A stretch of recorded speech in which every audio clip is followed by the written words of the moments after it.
the overall consensus for Singapore would be ISTJ. When we're in the lift, we don't say hi to each other. right. The I part of that, the T part being efficient, the J part being future planning. When I talk to a lot of Singaporeans, a lot of them don't care about the bigger picture. I don't care a you problem, it's only a me problem that I need to worry about. I had an employee, he was like, I'm gonna work with you guys for a year, then I'm gonna work for another company for a year, then at 30 I'm gonna get married, and then I'm gonna get my apartment, and then I'm gonna work for the next company for 20 years after that. I'm like, holy cow, dude, where's the flexibility?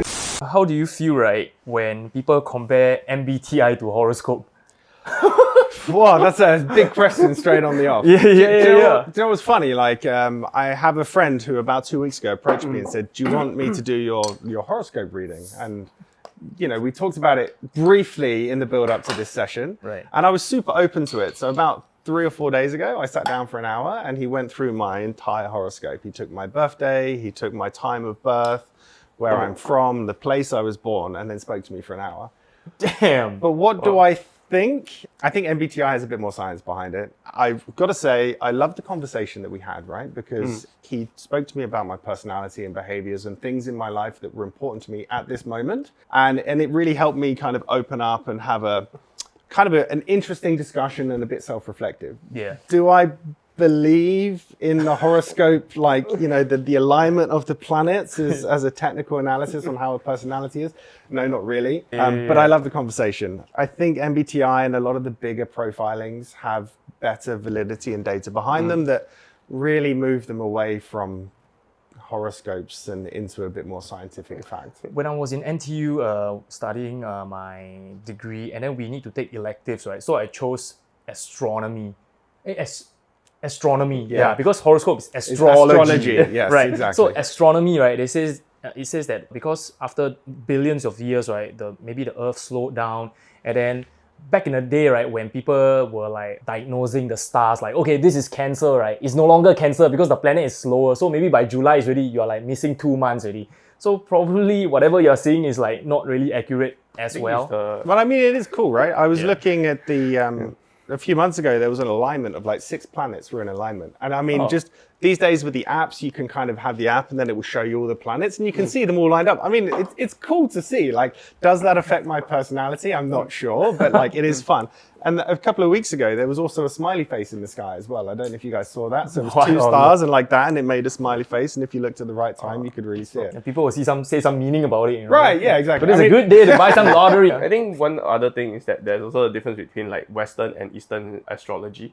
I'm sure, yeah. Eastern astrology is a lot more mythical also. You should maybe just take a look into that because it's also sometimes quite interesting. Things like the zodiac sign. Oh yeah, do you know what's your zodiac sign? I mean, if by zodiac, so I'm a Leo, if that's right. But the Chinese one? Oh, I don't know, not at all. What year are you in? What year were you born? 81. 81. Are you born before or after February? August 81. Okay. Yeah, which shows my age and my grey hair as well, right? So August. Most people say it's Leo. yeah, right. So I'm Leo by that, which I think is supposed to be like Oh, you are the year of the metal rooster.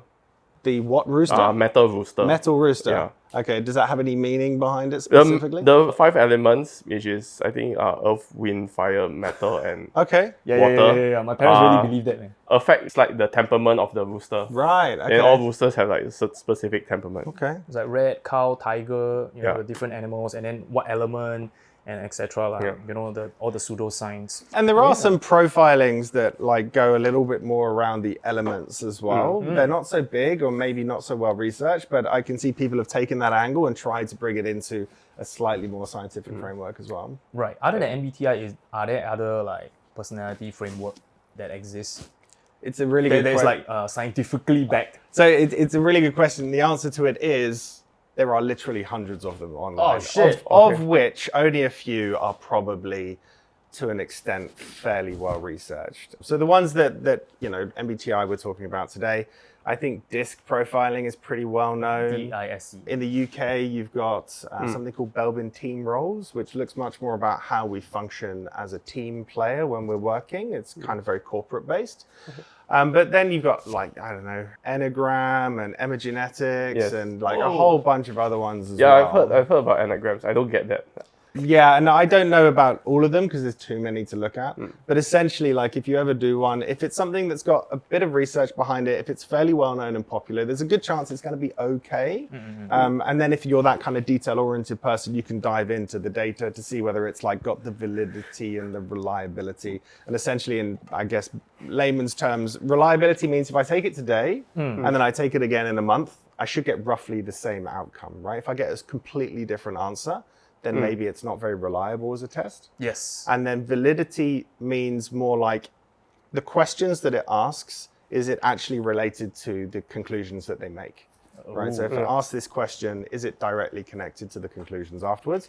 And that's validity, right? So if you have reliability and validity, then you know you're doing pretty well. I see. That's interesting. Of all careers, right, why did you dive into MBTI coaching? Were you like from a public speaking domain, or what was your origin story? So my origin story, I've got to say thank you to my parents. As I was growing up, my dad was a commercial diver. So he'd be away for 2 or 3 months at a time, doing his job, diving 200-300 meters underwater, right? This is what these guys do. This is where you get your sports genes. Probably, right? Exactly. And because he was freelance, he'd work for 3 months, but then he'd have like 3 months where he might be at home with no job. So my parents always ran small businesses throughout my entire childhood. They ran like a shoe shop, a golf business, a technology company. Are they pea people? Probably, yeah. Like, but my mum's not. My mum's not. Like, Okay. Once we get into it, like my mum is very J, right? She's like super organized, very action oriented. But because of that, I had this flair for like, I guess the creative, like doing my own thing. And I came to Singapore as an engineer. My background is civil engineering, so that's what I did as a degree, right? My close friend is civil engineering. Right? Wow, it's a lot of hard work, you know. Well, yeah, I like it wasn't something I enjoyed, but like my dad was in the military as well. So he was an engineer in the military. His dad was an engineer in the military. So it was very kind of like preordained that I was going in that direction. Did you have a similar story as well? Yeah. So my dad was also an engineer in the Air Force. Yes. Yes. And then, but my mom has always been like a housewife, or like rather she has always been a cook, right? But me, my brother and sister, we're all engineers in different fields. Right. Yeah, my sister aerospace, my brother, I think he might be going into automation, whereas I'm in semicon.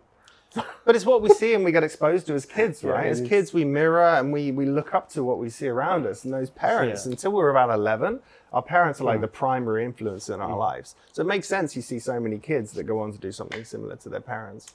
So I was very preordained from that part, right? Engineering was my way. But as you might get from my personality and the way that I talk, like I'm not really a detail-oriented person. I'm not really that sit down, do the same thing repetitively time and time again.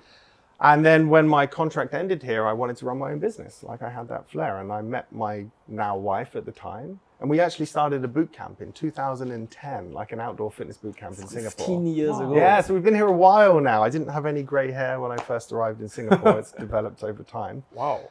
From the boot camp, we met somebody who had a small team building business, and he was moving back to his home country. So we kind of bought over his clients, and we bought over his little business at the time, and we grew it. And then after 5 or 6 years of doing team building, then we moved into like leadership and personality, and we kind of trained ourselves and got educated in a few of those deeper kind of team performance areas. And that's when I kind of got much more fascinated by people and the way people work and why they do the things they do, and why with some people I get on so naturally, and then other people it's just like so frustrating to work with them. And now I'm obsessed by that. I'm fascinated by it all. Yeah, I feel like right now we are in like an isolationist kind of era where we are constantly on our phones, and then when it's so much trouble trying to talk to someone, right? So we want to suss out the person before we even like get to say the first hello, just in case the interaction that didn't really go well. And I think a lot of us, like I said, right, are stuck on our phones, right? So we don't really have the flair for like communication, right?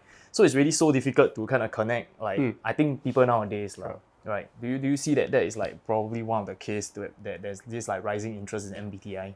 I think there's a rising interest in MBTI. I mean, it certainly seems to be popular in Singapore. I think even more popular in Korea. Right? Their life is MBTI, dude. Right. Yeah, in their profile, they'll be like, this is my MBTI. I mean, and it's such a great thing to be fascinated by, because understanding yourself and having techniques to kind of relate to other people better, that's only going to be good. Because look, in all the years I've been in the workforce for like 20 plus years now, and the biggest thing that I find holds people back, it's not like the quality of the product or the systems they have in place, it's the relationships with the people. Because people will hold a grudge for a long time, man. And if we're one of 16 different personality types according to MBTI, that means there's 15 groups out there that are different to us that we might not relate to naturally.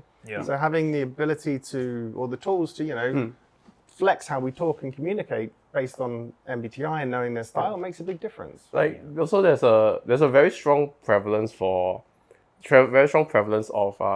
MBTI in dating. Like, have you noticed like how a lot of dating profiles will put their MBTI at the bottom? So I'm way past the dating profile stage, and I'm actually so old that I never had apps like Tinder or anything. Like we did dating the old-fashioned way, which was you literally walk up to people in a bar and go for it, and that was a lot of rejection, winging it, right? But I can imagine that's a really good thing to put on there because there are compatibility differances. If you're this, don't waste my time. Right? But this is a funny thing because some MBTI types are more prone to putting it on, so you only ever see a certain few on the loud dating ones. apps. Like the good ones. Like the good ones. I've seen MBTI online. I've seen people ranking like the best MBTI types. And What? There's such thing? well, there isn't really. I think it's like a content thing, but there is there is certainly a concept around this idea that like some are better at certain things than others, which I think makes sense.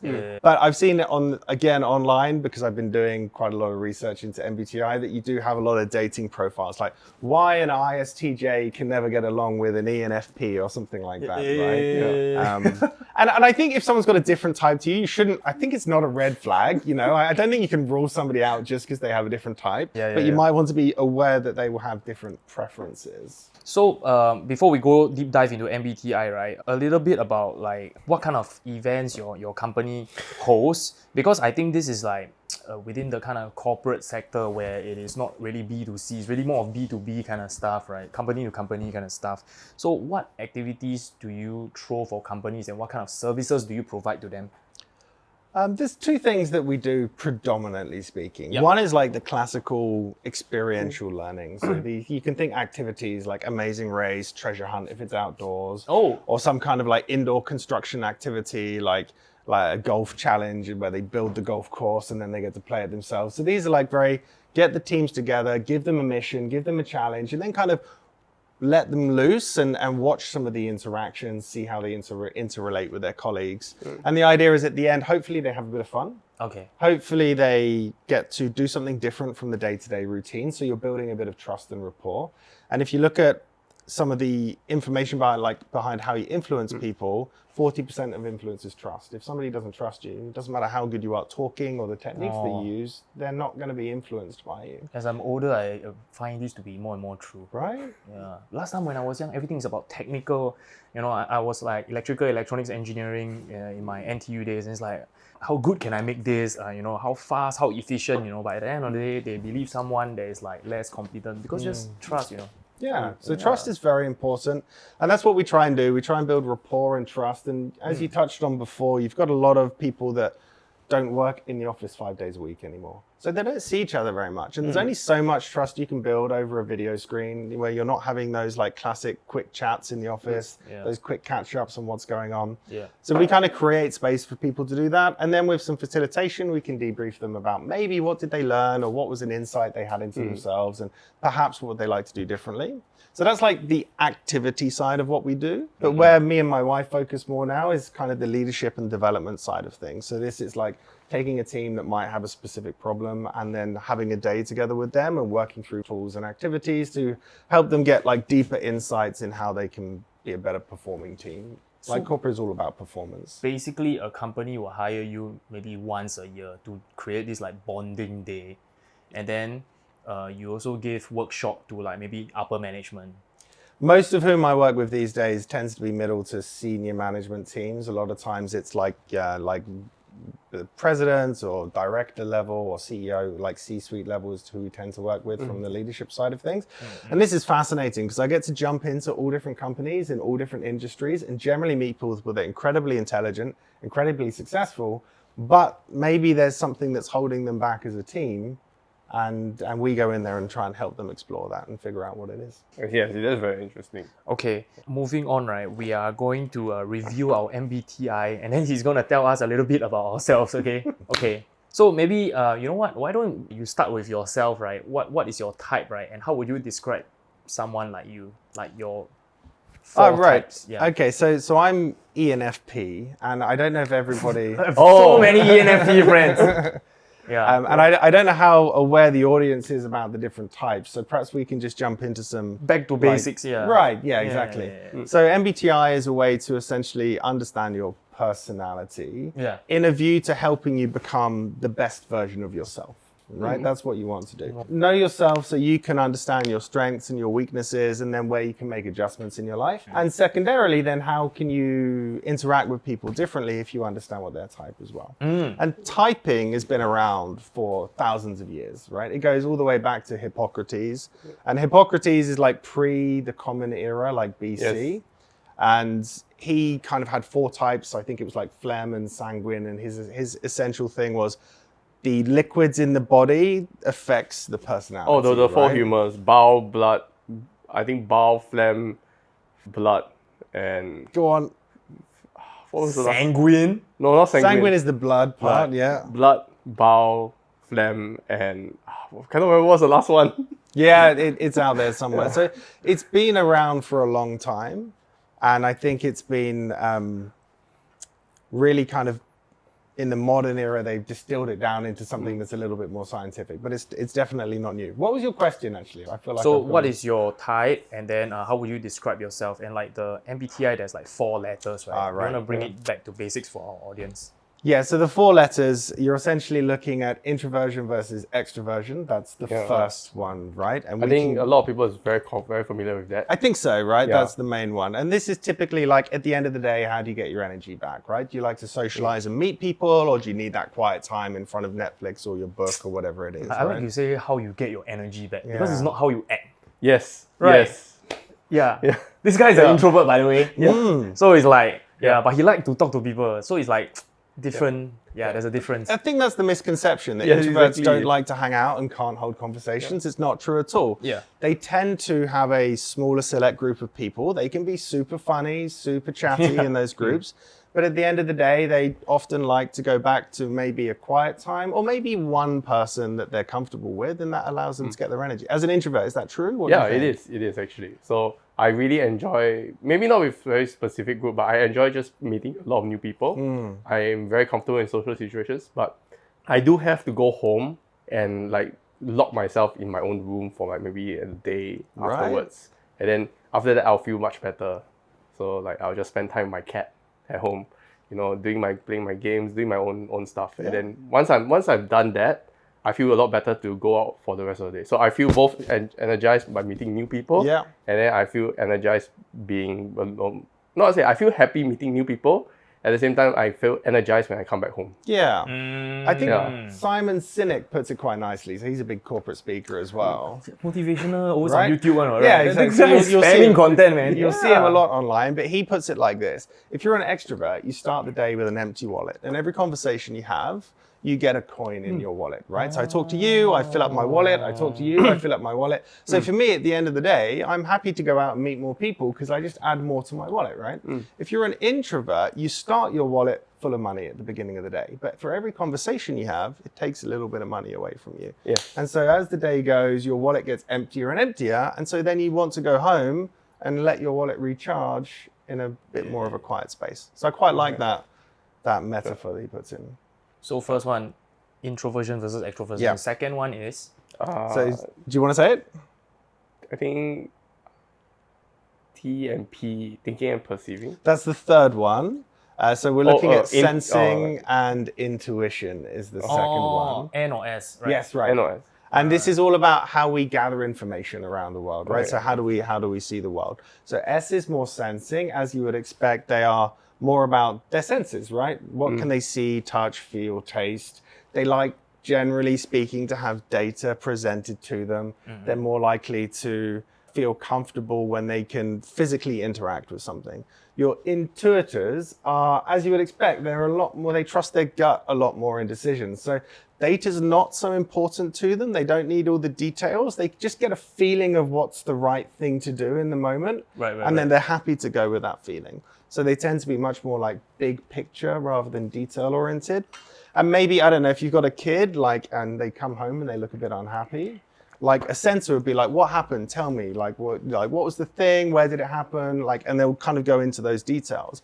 Somebody that's more intuitive, they might just sense that their kid's a bit unhappy and then maybe just say, hey, do you want to come and play or relax, and not need to go into what actually happened, but just resolve the situation. Oh, interesting.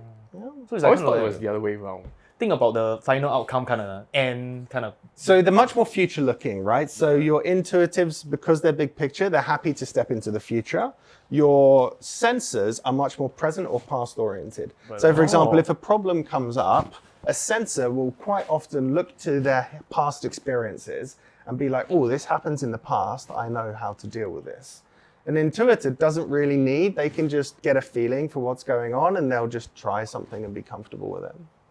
I got one funny one. I don't know if you know this new payment scheme called buy now, pay later, which is the new term of installment, right? Do you think an N person will be less likely or more likely to get duped into this buy now, pay later? It's like, you know what? I can do it in the future. So we're in how we gather information as opposed to like making decisions. So I think the T and the F would be more about that. T and F. Yeah. So this is like the third one. Like, do I want to make a decision and buy now, pay later? But I think the N's would tend to be like, they would see through, they tend to read between the lines, right? So they're not going to be duped into like this, by like what they see in front of them. They're much better at seeing between the lines and knowing that it's just an installment plan that's probably not going to help them out. Yeah. Buy now, pay later is like installment 0%, but then you late payment, right? The percentage is more. Super high, yeah. And those are the people, so as we get to it later, right? Like if you sign up, like we're high Ps, I'm a high P, you're a high J. I'm not sure where you sit yet. Later. But these are the people, like, do you know what gets me all the time is if I sign up for something, it's like you get 2 weeks free online on a SaaS or something, and just you need to remember to cancel before you have to pay. And 5 times out of 10, I forget to cancel it. And it's like I end up with like an annual subscription to something that I get so frustrated by, because I'm just really bad at following those logic and the steps through and remembering to cancel something at the end of the day. Yeah. I think if you are late for 1 week, you can write into them like, hey guys, No, I don't think so. No, can, because right, I was stuck in reservist army and I was like literally in a jungle. Yeah, and then I just tell them that, then for a person that don't know me, right, it will sound like some bullshit, right? Yeah. But I'm actually stuck in the jungle, That's a great excuse, though. But that's a great excuse, My excuse is I just forgot to cancel. You are too truthful. That's why you don't get your refund. Yeah, right, exactly. And then the last metric. Sorry, so that was the how we perceive the world, the S and the N. S and N. Then, like, how do we make decisions, which is the T and F. thinking and the feeling, exactly. Yeah. So thinkers are typically more logical. They like to kind of figure out the facts behind something. So is it logical? Does it make sense? Your feelers are much more worried about the people around them, right? What do people value in this? So they might make a decision that might not be the fastest, most efficient decision, but it might make the group happier or themselves happier, right? So it might be like, what do I believe to be true in this situation? The details are telling me this, but my values are this. Therefore I'm going to make a decision based on my own values rather than perhaps the logic of what's out there. Also, that means they're more like consequence oriented. Like they want the consequence to happen to others rather than like the actual goal. So the end goal on the logic is not as important as the people in the situation. Okay. So it might be like if you are a extroverted feeler, which means that essentially the people around you are very important. So I will make a decision on how the group feels. If I'm an introverted feeler, then I will make a decision based on what's important to me. Right? And that might not be what's in the group, but I'm introverted dominant, so that would mean that I'll make that decision based on what I think is important. Oh, okay. This sounds like there's some revelations in there for you. Interesting anyway. But because like that, right, in that case, right, F, right, feeling people, right, you might feel like they can only be good people, right? But there are also bad people that are F because they only so care about themselves. Yes. Right. So there's like two sides of a coin for everything. And this is the difference, and we might not get into it too much, but each style has a dominant function as well, right? So Yes. for example, with the feeling, you can be feeling extroverted or feeling introverted, and that's the difference. The introverted feelers can absolutely piss people off because it's like, I don't believe you, that's not my value, so we're gonna go with what's important to me. When you think feeler in general, you get this sensation of like, oh, it's just like very like group oriented and I'm never gonna make anybody upset, but the introverted feelers definitely can. Interesting. And then the last function is Your J's and your P's. J's and your P's. Yeah, exactly. Yeah. So this is judging and perceiving. And I think some of these words have bad kind of instant connotations. Judging doesn't mean you are a judgmental person. You don't go around saying, I don't like you because of this, I don't like you because of this. It's the name scheme that came in when Myers and Briggs, who formalized MBTI, put it together. Right. And essentially, if you're judging, you prefer things to be ordered. You like to plan in advance. You're a little bit more rigid in your day to day. If you're a perceiver, you are much more flexible. You like things to be different. You are much more likely to not finish projects on time or leave them to the last minute because that necessity to do things in a logical step-by-step order is not important to you. Yeah. So for yourself, you are E, extroverted, N, which is intuitive, Yeah. F, feeling, and P, perceiving, right? That's right. So yeah, in short, right, it's like PR sign. You have like super PR. Like everybody's my friend. So like I've really realized as I've grown up, like I have a hard time giving people like direct negative Yeah, but you're a feedback. boss now, so Right. how? Like So I've had to learn, right? Okay, and I've had okay. to create strategies. Yeah. I remember a few years ago, I was in the office and one of our sales team, they just weren't hitting their numbers, which happens sometimes in sales. Oh shit. So I went in and we sat down to have a one-on-one and I was like, so how's your day? He's like, Whoa. Oh shit, you want to talk to me? yeah. And then I was like, it's Monday. How was the weekend? What did you get up to? And where was your last holiday? And after about 5 minutes of this, he was like, James, what do you want? What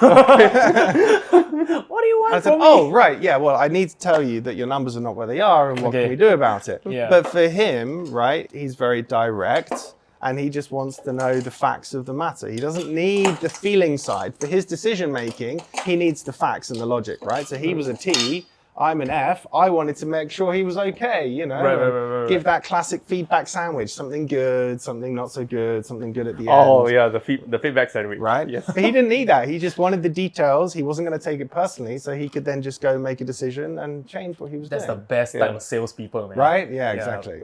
Ruthless efficiency, get it done, Yeah, man. thick skins, Yeah. don't get offended. Yeah.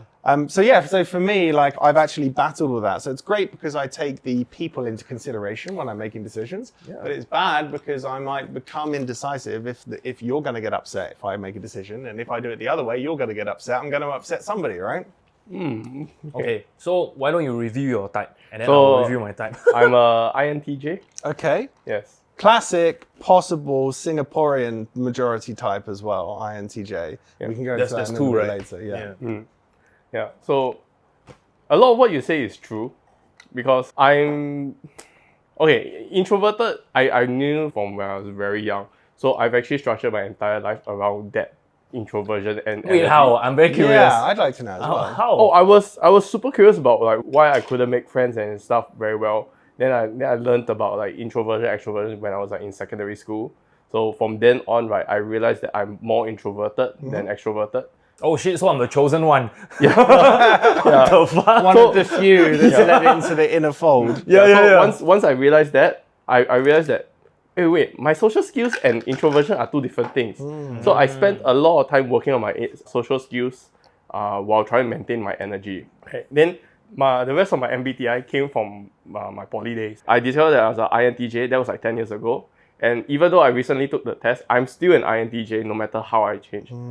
So that will also explain why I'm also in engineering, why I enjoy the job that I do. Because my job is very analytical, very detail focused. Like I have to know my entire system as well as I can to do what I do. That is something I'm really good at. But also, I'm very bad at conflict resolution and management among other people. So for example, when I set myself, I decide that this is the solution, right? I will argue my way through everyone's. If it make logical sense to you. Yes, like they have to, if they want to tell me that would this work, right? If we change this part rather than this part, they would have to argue through my logic first. And the problem is that not everyone is willing to do that. And most of the time, people just give up and they just follow what I say.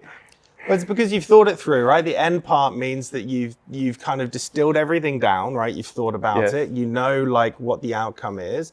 And then the T part of it is you've got the logical progression steps. So it's obvious, right? Like, therefore, I'm right. And I'm happy to argue that I'm right. You want all the facts to back yourself up. Yes. Yeah, well, that makes sense. Yeah. Then I think my current issue would be that I have a harder time trying to admit that I'm wrong, or rather, like I'm trying to. I can argue all this, but when I'm wrong, right, I don't know how to tell people that, hey, sorry, I'm wrong. Yeah, you're right. Like I need to tell people that they are right. Like I should have listened to you. You're right. This is a therapy session, guys. Yeah, but that's what I recognize. Like, I have to tell people that you are right, so that they don't get pissed off with me being like an arrogant fuck that just doesn't want to listen. I think that comes through maturity as well, right? Like you're getting to that step where we can say, oh, I messed up, I got it wrong, I'm not sure. From a leadership perspective, like this is one of the things that people appreciate most about leaders and builds a lot of trust is when a leader can say, I'm sorry, I got it wrong. And it's hard to do when we're younger, right? We haven't had much experience, we don't have the maturity for it. But I'm sure you're much better at it now, or you're still working on it. Much better. I think, especially now that I'm working in a team. Previously, I was like working completely solo. But now that I'm working in a team, I try to make a point to say, like, if my solution doesn't work, and it's like, I'll tell him, hey, I think you're right. Sorry, I got it wrong. I at least try to say, I'm not sure about how effective that is. I don't know whether they got it for me, or they just thinking I'm just saying out of like... that's about authenticity though, right? As long as you feel fairly authentic when you're saying it, you're not just saying it. Like a while ago, I had one of my brother's friends came over and they did something. They were helping us in the office, which was super nice. But then they got something quite wrong. And I just took them to one side. It's like, look, you got it wrong. It's no big deal. I would just appreciate it if you apologize and then we move on. And then they went, sorry, but I don't mean it. Wait, this was last week or 20 years ago? No. This was like 5 years ago now. But that stuck with me. It's like, it's not. Yeah, for F people, they cannot want, The feeling people, they're like, oh, this is not sincere. Yeah, exactly. So for me, as long as you're fairly authentic in it, people will know, most people understand, and then that's all you got to do. Yeah. So maybe you can have like, I don't know, like find some ways to describe an INTJ. Like what are they stereotypically like? INTJs. So the NT, in my opinion, or according to MBTI, means that you are likely to be very good at, like, very rational, right? So you think things through, and then once you've thought it through, like, you're able to kind of make a good system and something logical that will then, like, put that plan into action. INTJs would typically like things to be efficient, so maybe you like systems and you like things to fit nicely, like SOPs might make you feel comfortable, right? I like it. And when people, you can see the glow. Who the hell laughs about systems, bro? That is insane. I make SOPs for people. Right, there you go. So this is the thing, and people feel super comfortable with it. If you're a different style, you're like, system is the worst thing. It confines me. Why do I need to follow it? It's not logical. And then the J would typically mean that you would like things to be fairly ordered and structured, and you would like meetings to have an agenda and for people to be clear about what they want. And those kind of areas as well. Whereas for me, being a high P, like a meeting is like more about what can we talk about and where can the discussion go, rather than are we sticking to the topic and are we actually, going through the agenda like we spoke about it. Does some of that make sense? Yeah, it's very it's very me. It's very, very, I feel like I'm a very, very strong, stereotypical INTJ. Yeah, which is why when I also realized that's why I went into engineering. I try to find jobs that deal with me dealing with technical information, where I need to be, I would consider my job something like solving a puzzle every day. Yeah. So that's what I search for as much as I can. And I think that fits. Yeah, it fits quite well. I actually want to ask. So I have a friend. We've been friends for 15 years. Okay. Right. And I think he is INTP. Why is it that we are so compatible as friends? So the difference is the J and the P? Yeah, J and the P. Right. Yeah, that's a good question. What would make the J's and the P's compatible? Yeah. Well, I think there can be strength in differences sometimes. Yeah. So like me and my wife, she's an ISTJ and I'm an ENFP. So you can Everything be is like opposite. more opposite, right? And they're not all in extreme. Some of them are a little bit nearer the middle, but like they're still categorized like that. And when we started our business, like we had very good complementary skills, right? I was more of the idea generator, like big picture person. She was more like looking at the finance and the sales and the details of things. And so I got to focus on creating the activities in the game. She got to focus on keeping the business running. And so that kind of gave us natural areas to be complementary for. So it might be that you have complementary things that you appreciate. Okay. Maybe give you some crazy ideas and then you just make it happen. you know? Yeah, right. He does actually. He does. Yeah. Like when we travel, he tells me what he wants, and then I'll find out every detail. Because for him, everything. being a P, I can tell you, like, that is not my thing. Like, I had an employee a few years ago, and she was saying she was going for like a 4-day holiday. I think it was to Korea, actually. Yeah. And I said, oh, what are you doing? And she literally brought out a spreadsheet hour by hour, like from 8 till 9, 9 till 10. Wow. 10, and I'm like, That's what I did. what? For my holiday too. 2 weeks in Japan, I planned every hour of the train, Right. Every location, And you know Japan train don't late one, right? So they Yeah. can actually follow your insane, man.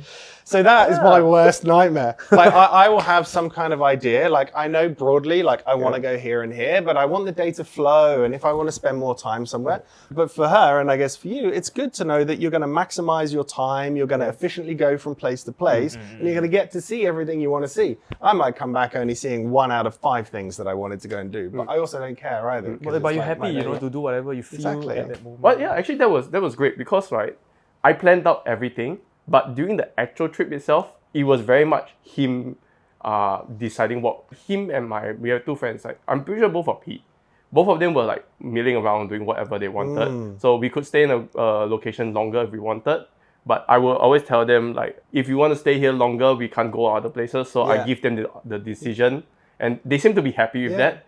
I love that. So you're setting the boundaries and then they're kind of working within it. Yeah, exactly. So it feels like a very harmonious way of doing things, right? Yeah. But you can imagine if someone was super P, they might just get very upset with even there being a plan in the first place. But it sounds like you guys got along really well. Yeah. Well, that's why we got along for 15 years. Yeah, there you go then. Is that the same for you and your wife as well? Yeah, I mean, it took us a long time. I think before we had the knowledge of MBTI or some of the other profilings, sometimes you would butt heads and not really know why. Like when we were creating projects for programs for clients, right? So we would maybe do half a day each for a 1-day program. And we'd set a schedule and a timeline, and then we'd meet once a week, like in the 6 weeks beforehand, and review what we've done and make changes. And like every time we got to that review point, she'd done her work and was ready for it. I'd not started any of my work. Oh no! And so we realized very quickly that it just didn't work, like us creating programs like that. So now when we create programs, we separate it. She does her stuff, I do mine. And she will do hers in the build-up, 4, 5, 6 weeks in advance. I will do mine 3 days beforehand. This is an examination last minute. Right, exactly. Like, people have these different styles, but once we identified those differences, we were able to then figure it out and work in a way that works for both of us. Yeah. Okay, so now it's my turn. I am ENTJ. I'm like just one letter different. But Okay. actually, apparently... You're I, you're E, right? Yeah. And then apparently people say that INTJ, ENTJ, even though just one letter is different, but it's like worlds apart difference, right? What's the difference? I mean, so you could probably look at the dominant side, right? So ENTJ, your dominant is your T. So you're going to be TE as your dominant side. Extroverted thinking. Right, exactly. And INTJ, the dominant for the INTJ is Introverted thinking? is your introverted intuition. Oh. So you have dominant introverted intuition, you have dominant extroverting thinking. So if you look at those, so you are more in the perceiving world internally, so you like to bring things into you. You are more in that like outside creating systems and like making things function in the outside world. And so you can see you've got different dominant areas. So even though it's just one letter different, your focus is in different areas. Yeah, I like to crowdsource my ideas. Like whenever I think of something, right, I always feel like me as an individual, right, I'm not smart enough. I need to like run it through like multiple people. That's why I always messaging people, hey, what do you think of this? What do you think of this? And then like after 10 people already, right, then I like sum average of that thing, Yeah, that's what I find I always do. So you go out there, you look for all of the opinions, you create the logic, you get the viewpoints of other people, then that lets you make a decision that you feel comfortable with at that point, right? Yeah. So what are the other stereotypes of ENTJ people that you've come across? ENTJ, so you are looking at... They claim it to be like the what, dictator or something. Yeah, the king of it all. Yeah, I mean, I think the E's and the J's, I mean, you're quite happy to express yourself externally, and you've got that like J function as well, so you're probably quite good at getting people moving on certain projects and things. Like today, you sent me a reminder this morning before the podcast, right? So you're like getting people engaged and moving on stuff like that, so I think that can be quite stereotypical of the EJ part of things. Right. I don't know, what about for yourself? Where do you think you have kind of stereotypical behaviors within the ENTJ? I think for myself personally, when I was younger, everybody's just like, this guy is a freaking monster, It's like, I don't care about how I feel, you just want to get shit done. And then when people trying to be like, come into the, you can't do it, so I can relax, right? But this guy does it all, so I can't relax, that kind of thing. But so what were you like in group projects, like when you were younger? Oh my God. Okay, so like for example, in poly, right? Shout out to all my poly friends. I managed to complete a 3-man project by myself, and I helped the other 3-man project finish their project. Yeah. So I did like a 6-man project while getting A+, for poly. So that's it. So you're the one that everyone loves to have on group work, and then because I'm the solo. and then you probably get frustrated at those people that like don't contribute, but you just go and get it done anyway. But as I get older, right, then I start to realize like because at the end of the day, I think my ethos is about making things work, getting shit done, right? And I realized that the key is team. By yourself is like, okay, let's just say you're damn effective, right? Maybe you're as good as maximum 3 people, but you want to get some gigantic project done, you need 30, 100 people, right? And then you need to step into the more emotional aspects, which I feel like that's how I'm like leaning towards. Yeah. So even though I take the test every single year, right, and sometimes my friend asks me, right, but my result is always the same, but I just felt like I'm more empathetic as I grow older.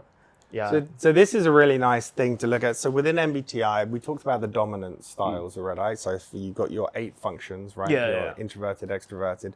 But then you also have what's called a function stack. And a function stack will essentially say that your dominant one in your ENTJ is your TE, right? And then your auxiliary function is going to be your NI, right? So that's the other side, that's the second one. Introverted intuition. Okay. Right? And then you have your tertiary and your inferior.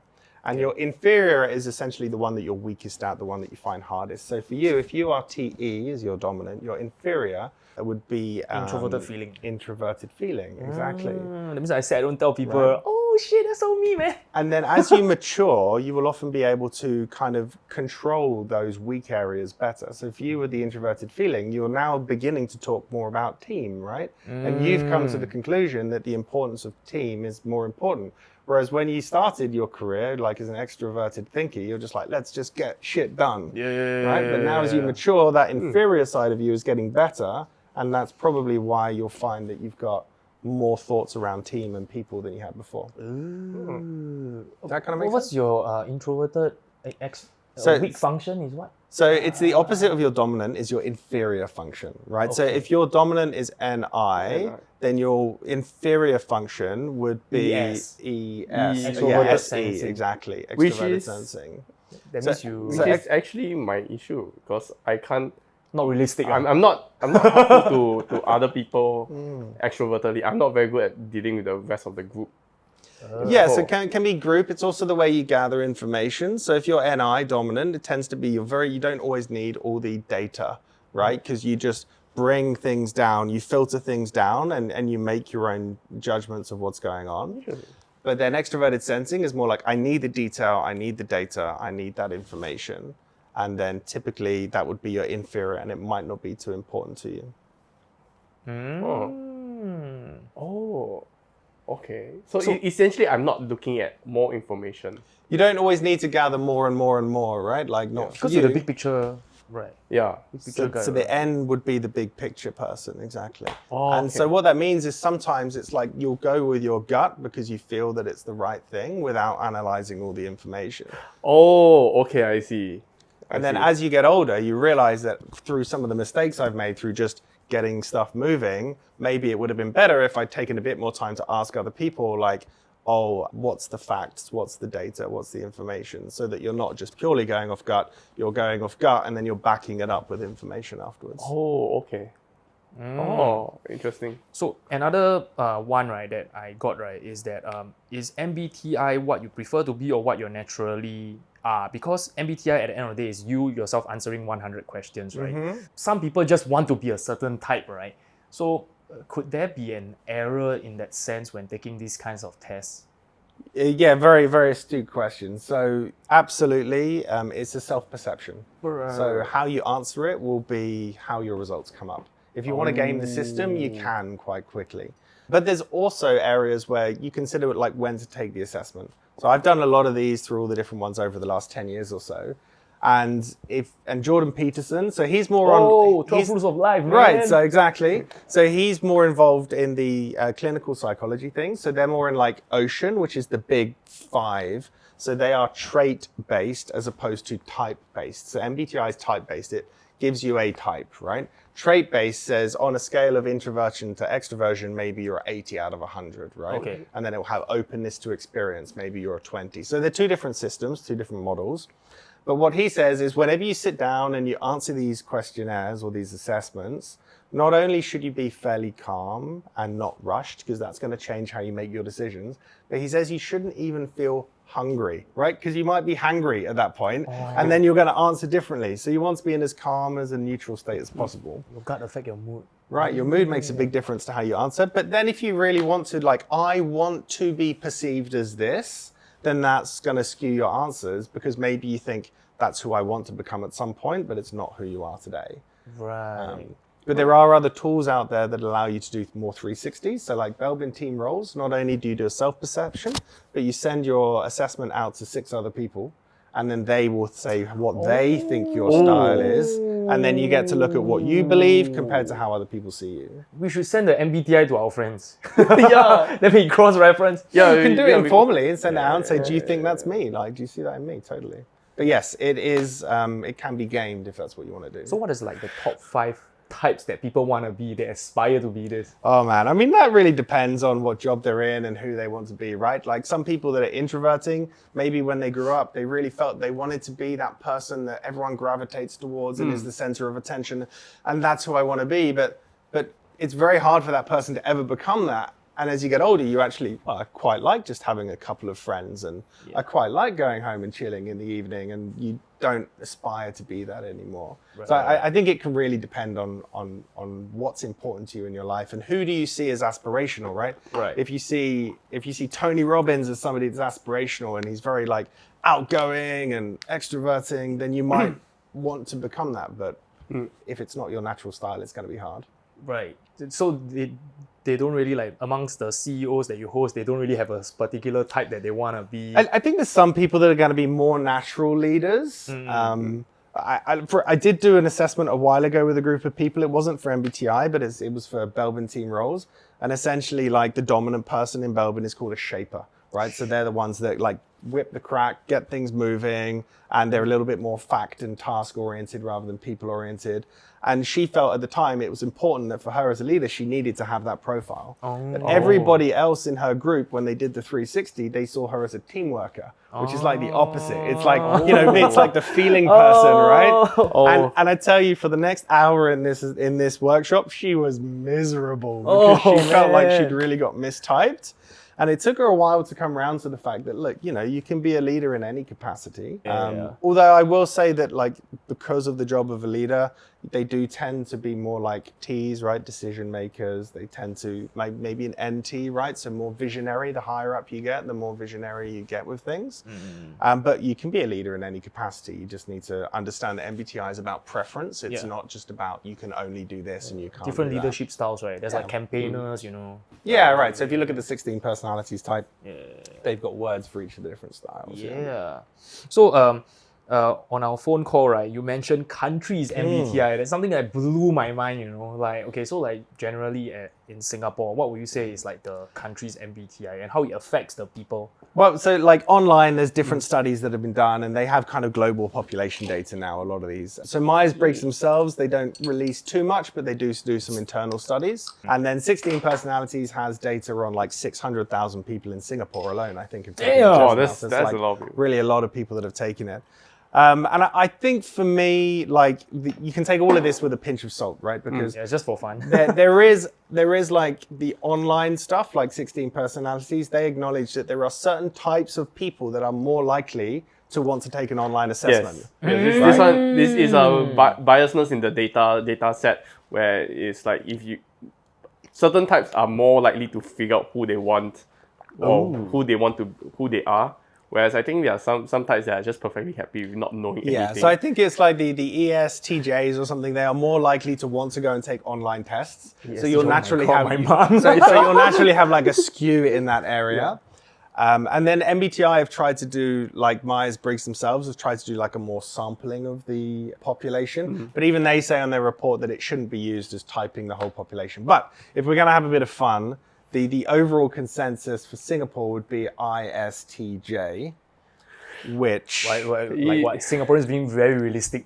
Right, so very realistic, like very tangible, the S, right? What's the data out there? What certificates can I do? Yes. When we're in the lift, we don't say hi to each other. Right, the I part of that. The T part being efficient and having good systems, right? Yeah. The J part being very like future planning and like very organized in the way you do things. And I think if you look at like the way that the country runs in general, I don't know. For me, can you see ISTJ in the country? Yes, I definitely can see it. Because when I talk to a lot of Singaporeans, a lot of them don't care about like the bigger picture. They just want to make sure like, okay, right now, today... Can I get married by? Yeah, today I want to get this done. I don't care about a you problem, that problem. It's only a me problem that I need to worry about.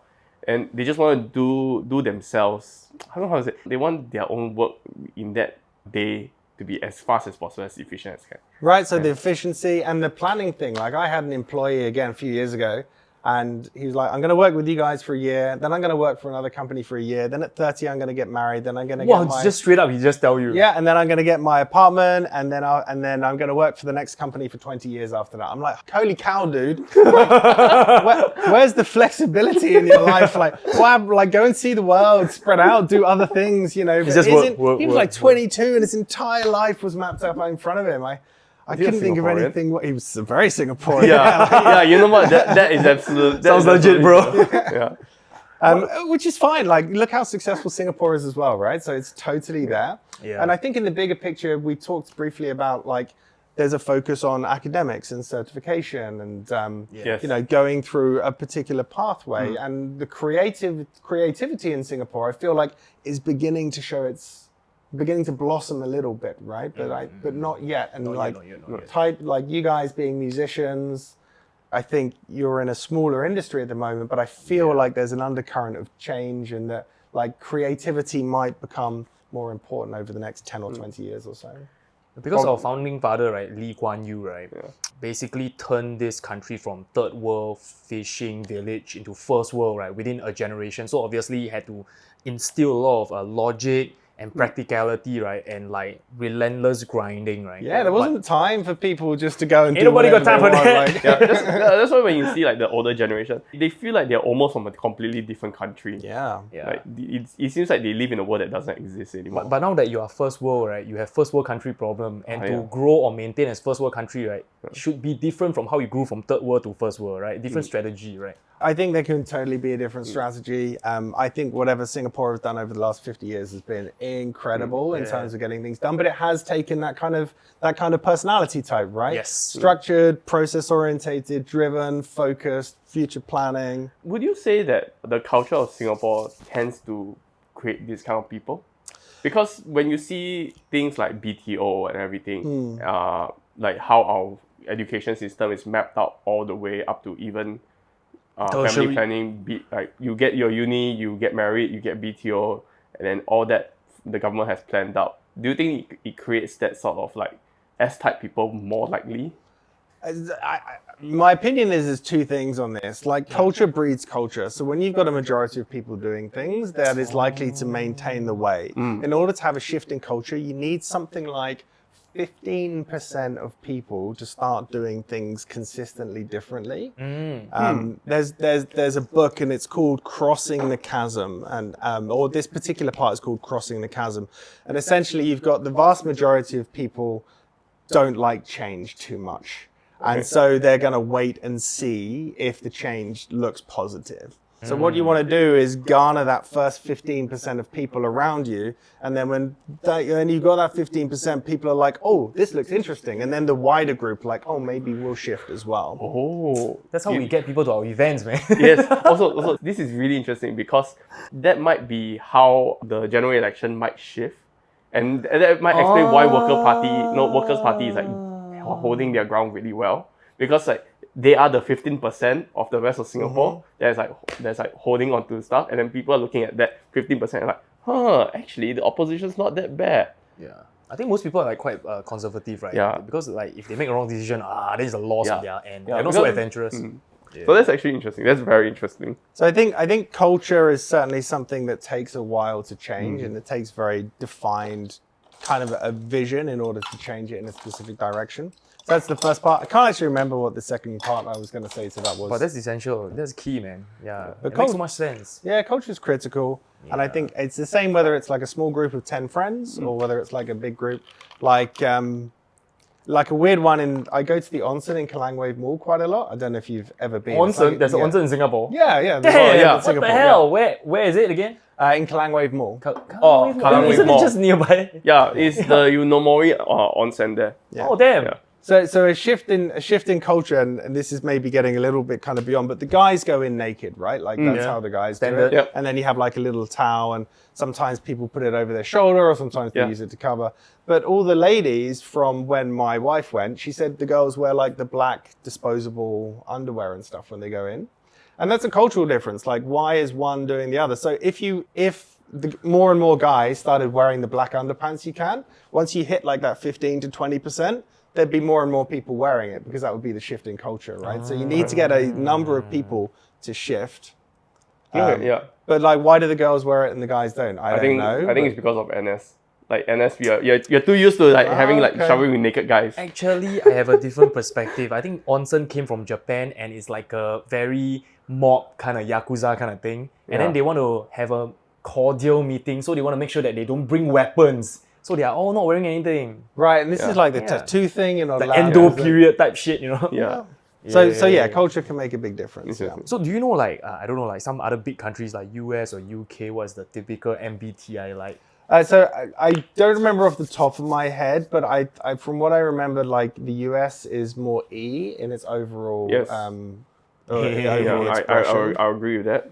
And I feel like the US is probably going to be likely to be more P as well. Like, you meet a lot of people from the USA. They tend to be very initially outwardly friendly, quite flexible. Like, that would be my feeling.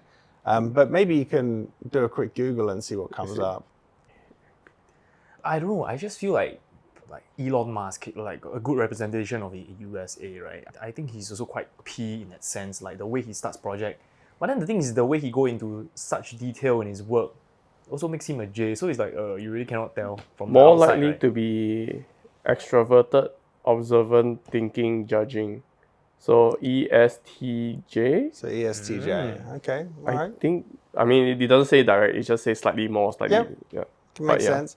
I think Elon Musk is interesting because doesn't he have Asperger's or autism as well? And I think that will, like, you'll find people like that and like ADHD, they can be very get hyper focused on certain things, and they spend a lot of time in that area. Yeah. Elon Musk is a INTJ.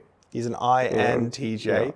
And the NT would be the visionary part, right? Consolidating down all of the information around you into a clear vision. And then the T is going out there and kind of executing it and getting it done. Yeah, so many of the people working under him, right, are top engineers all over the world and saying that their boss is smarter than them, you know, and they are like top engineers in the world. So he's like, this guy is like a genius or something. I think he works super hard as well. Like, doesn't he work course. like 80, 90 hours a week or something? Sleep in a factory. Like, I don't know why people want to be CEOs because it sounds like such a hard amount of work. Yes. Isn't that you? know, like, yeah, that's my P coming out there. But in my small business, I've got my time and flexibility to do what I want. But if you got people at the top of big, like multinational companies, well, that's like crazy, man. Super hard work. I'm not sure it's something I would go for. Right. So are there like specific types that cannot get along with each other? Or Yeah, I harder? mean, I think you can certainly look at like the opposites, right? That's a good place to start, and just be aware that for some people it's going to be important, and for some people it's not. So the J's and the P's, right? We talked about that before. If you've got a group of people that typically like to be ordered, like to do things in advance, they like structure, they're a little bit resistant to change, and then you've got somebody else that's like, wahoo, don't know what I'm doing today. Let's just see what happens, you know? Like, Wow. It's so funny, but it scares the shit out of me.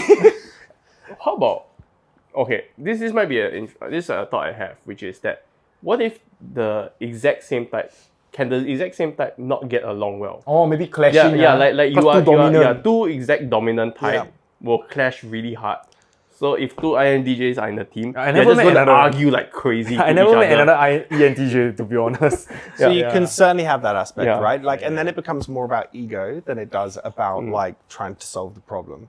So this then for me comes down to maturity, right? Like, and then you've got like the wider dynamics at play. Like, do they trust each other? Like, is there any politics behind what's going on behind their decision making, or are they honestly looking for like the best outcome of the group? You can also look at maturity as well. So you can have like a very mature ENTJ, right, who might like to go out and express themselves. Is it like right? ENTJ A or ENTJ T? Or, Right. So that's about confidence. So I think under the 16 personality, you've got assertiveness and turbulence, right? Okay. Which is essentially how neurotic am I, right? Am I confident in my day to day, or do I second guess my decisions? Okay, and, sorry, right? pause. What is neuroticism? I always hear Jordan Peterson say that. So it's one of the big five, but the word is essentially like how much anxiety do you feel on a day to day, right? So if you were to look at the T and the A we talked about in the 16 personalities, turbulent would be somebody that's highly neurotic. And then I think A is assertive, which is somebody that would have low neuroticism calm. or be calm and confident in their decision making. And in the big five traits model, neuroticism is one of the five. So you've got extrovertism, openness, neuroticism as one of those big traits. Does that kind of clear that up? Yeah, because I like to listen to Jordan Peterson, right? But the words he used, you know, he's like, there's this comedian also, he dated Katy Perry. He also like to use like big words, and then I had to like Google a lot. Like something brand or something like that. That's good. That's good. Russell Brand. Russell Brand. Dude, his vocabulary is like out of this world, you know. Yeah, his YouTube channel's pretty big, and he's very political and he has a lot of views. He's quite interesting to watch, that guy, actually. I agree, yeah. Because it was interesting because I remember I had a very big fight with one of my co-workers, but he's no longer working with us. But I had a very big fight. And a lot of people told me that you are him. You are just him. Right? Looking at you fight each other is just looking at you fight yourself. So that's what got me thinking about like similar MBTI types. But when you mention about like ego and whatnot, I realized that it is true because I am very assertive in my own personality. But he doesn't seem to understand himself very much. So he doesn't understand why he does all these things, why he argues the way he does. But I know myself. So it seems like he sort of lost and gave up in the fight, which, you know, I actually don't feel very good about it sometimes. But to be fair, I stood my ground and I sort of won the conflict. Yeah. But that also explains, that actually explains a lot of what happened. Yeah, and I think within MBTI, it comes down to that maturity of the stages, right? So like, let's look at a J who likes to be planned and think things through and, you know, have a bit of a schedule for things. That's the positive, that's the strengths of a J, right? Because it allows you to get stuff done and be consistent and organized. But if you don't have a mature J, now you're looking at somebody that makes a plan and is just going to rigidly stick by it regardless of anything else because that's their plan and they don't want to be flexible. So now, of course, you're if you can both be Js, but you've got the mature version and would recognize the plan is good, but there'll be times when you need to change. The immature version is like, this is my plan, I'm not changing it, I don't care what you say. Interesting. Do you potentially see, right, a P person becoming mature and a J person becoming mature, they become the same person? I mean, like, At some point, they seem to just match. so you're never going to merge and meld and become the same person. Fusion, bro. But what you do is you mature. So you've got this, you've got your preference, right? And I think with an MBTI, you're always going to have your preference, right? lean a So, bit, so you're always going to be a J preference. But as you mature through, you'll find that there's times where a more mature P will come out, and you're like, oh, I do need to be flexible in this stage. Oh, yeah. So also that explains why me and my friend are able to coexist so well, because sometimes he just he agrees with my J side, and I agree with his P side, and then we are able to like move back and forth very easily among each other, between us. And it's not like you don't have both. It's just a preference. Everybody is able to experience all of the different types. Otherwise, we wouldn't be able to function in the world. But you'll have people that are less mature in their type that will be more rigid and show more of the negative traits of that side of the type. Okay, so for the last topic, right, is survival. So, right, do we need to, as humans, we always need to adapt to situations, new colleagues, new work environment, right? Do we end up changing our MBTI because of that? So MBTI is focused more on personality, and personality is supposed to be more stable, broadly speaking, throughout your lifetime. But what we can do is we can adapt our behaviors around different people. And if we bear in mind that people like people that are similar to themselves generally, or who are like they aspire to be, right? So generally I like people that are similar to me. If I meet someone, in fact, in my cab on the way over here, I met a Grab driver who was a guy from the UK, a British Grab driver. And that was rare. And then we had a conversation and we were chatting and I just felt connected to him straight away because he was another Brit sat in the cab with me and we had a really easy conversation. So in general, people like people who are similar to themselves. So if I meet somebody and they're different to me, I'm not gonna change my preferences. I'm not gonna change my MBTI type. But what I can do is I can be aware of what type they are, and I can just adjust what I do and what I say to be a little bit more aligned with that person so that they feel more connected with me. And this is the whole kind of, especially in the corporate world, this is the whole kind of benefit of what you can get through these profilings. So that's what you teach the leaders. Right. So an example can be like if somebody's let's say a very high J and an S, so they like details, they like things to be ordered, then I know before a meeting I'm going to send an agenda, right? I'm going to have the details prepared for that person because they're going to ask me about the details, right? If I've got somebody that's more of a P and an N that are more big picture, then I don't need to present them all the details at the beginning because they'll be like, hurry up, why are you giving me all this stuff? I don't need it, just tell me what the outcome is, right? And if they want the details, they'll ask me. Yes. So by knowing people's types, I can prepare and chat to them ever so slightly differently. It's not big changes, but just enough in a way that makes more sense to them. So basically still be yourself, but kind of make concessions for other people's typing. Or preferences, yeah. Right? So you're kind of flexing into their style a little bit, right? In the way you communicate, just enough so that like you can get your point across in a way that they're more likely to be like, oh yeah, all right. Yeah, and that is such an art form. It is. It's human communication. It's a nuanced thing for sure. It takes practice, and like anything, what I would say, if anyone's learning MBTI for the first time, first of all, know that like it's a lot at the beginning, right? Like 4 letters, 16 personality types. Like it takes a while to figure out, and then language changes takes time too. Like because we have our own patterns and the way that we communicate, and if all of a sudden I'm supposed to go from detail oriented to like very big picture, that's not going to feel comfortable for me. But with a bit of time and practice, it will become comfortable. It won't ever become my natural preference, but I'll be able to swap preferences a little bit more easily based on who I'm speaking to. Somebody once told me AI can replace a lot of things, right? But the hardest thing for AI to replace is stand-up comedy. Yes. Right. Yeah. So it's the act of understanding a person, what is funny, and then what on paper sounds not funny and serious, but when you deliver it the right way, it's just hilarious. Yeah. I can't imagine how they're gonna duplicate that. It's going to take a while. I think I've read that the artificial general intelligence, so where it's thinking for itself, is only 3 to 5 years away. Oh. So let's have this conversation again in 3 to 5 years and see whether all stand-up comedians have been replaced by AI. Everybody's replaced. Yeah. Recently, I saw an AI podcast. What happens if Carl Jung and Buddha had a conversation, and then they based on all the scriptures, and then they generate their personality, and then it's like a 12-minute podcast. Yeah. Yeah, it's crazy. Yeah, I was just thinking the other day, maybe you could actually interview AI as a podcast, right? If it's clever enough. Like you say, you are this person, and then just have a chat with them for a while, see what comes up. Yeah, got quite a few content creators did it already. But then the thing is, like, I think if there's a nice setup with the AI generating a face, right, wow, then that would be damn scary. Yeah. Oh my god. Yeah, I hope it doesn't replace this kind, because what I love is communication.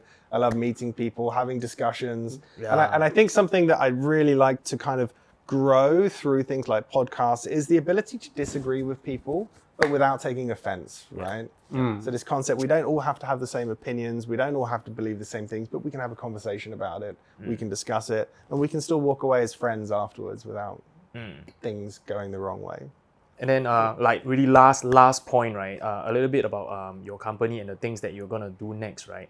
I think a lot of your business revolve around B2B, so it's a lot about certifications, what companies I work with, right? But increasingly, right, I think people don't look at that as much. They start to look at the personality. Do I like you? What kind of content you put out? Which is why, like, the presidential election in USA is being won by podcasts, right? So is that something that you are trying to do yourself?